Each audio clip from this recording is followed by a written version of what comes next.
Hello, all from crappy parts of Ontario, Canada. It's going on 2 p.m. Eastern Standard Time, and you're looking at the lovely weather going on in my part of Ontario right now.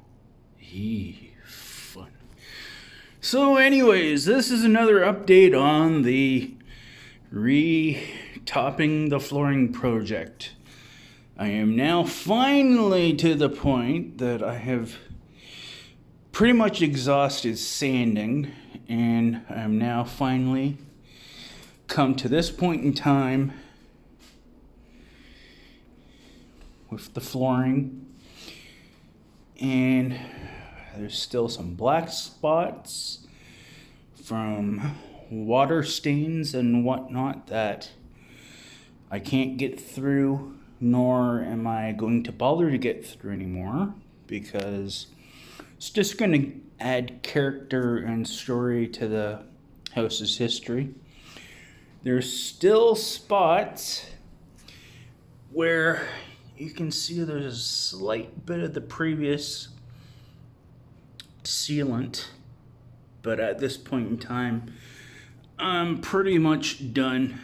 I've sanded as much as I can go through now.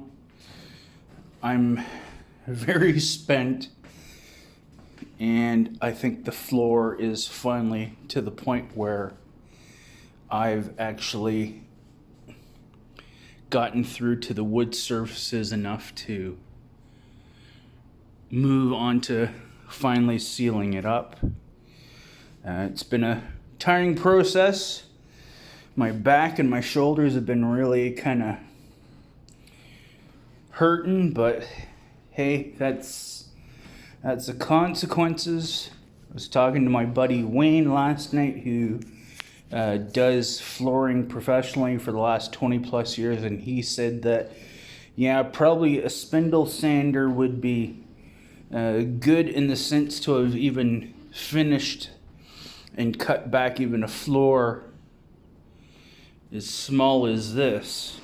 But at the same time, he said it can also be a pain in the ass, because the actual unit itself is like 100 pounds, so that wouldn't exactly be great on my back.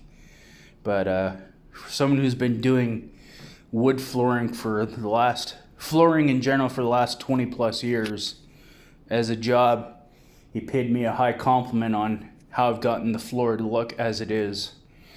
So that's a big compliment coming from someone like him who has done it for so long, that even though I haven't gotten it perfectly cleared back, I've gotten it to the point where, yeah, it is back enough that I can come back over now and throw the tung oil top finish on it.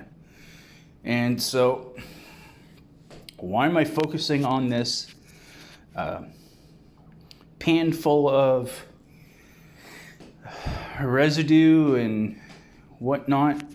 Simple fact that I took all around in here, including the ceilings, and I blew air to get everything off the walls, off along the sides. You can still see some of it there, but basically blow it all the way off the curtains, off any fixtures, light fixture, the bookcase, blah, blah, blah, and blow it all off the walls and whatnot, so it won't come down and contaminate the finish.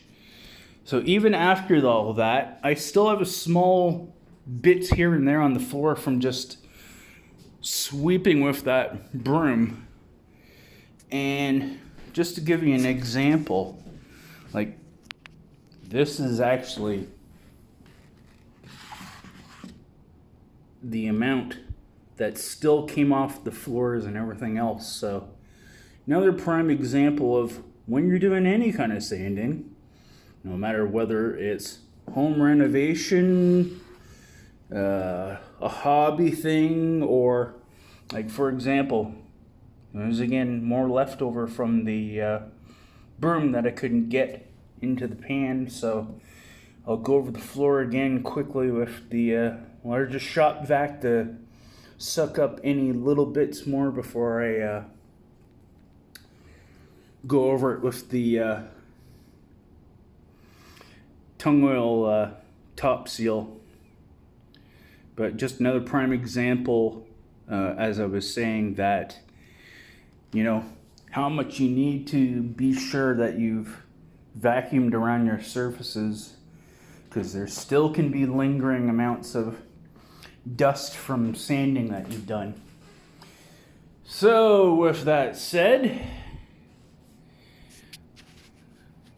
taking a little bit more of a respite day now after doing that bit. Hope everyone's well, and to those of you folks down in the US, happy Thanksgiving. Hope you have a safe and happy one with family and friends. Catch you later. Bye for now.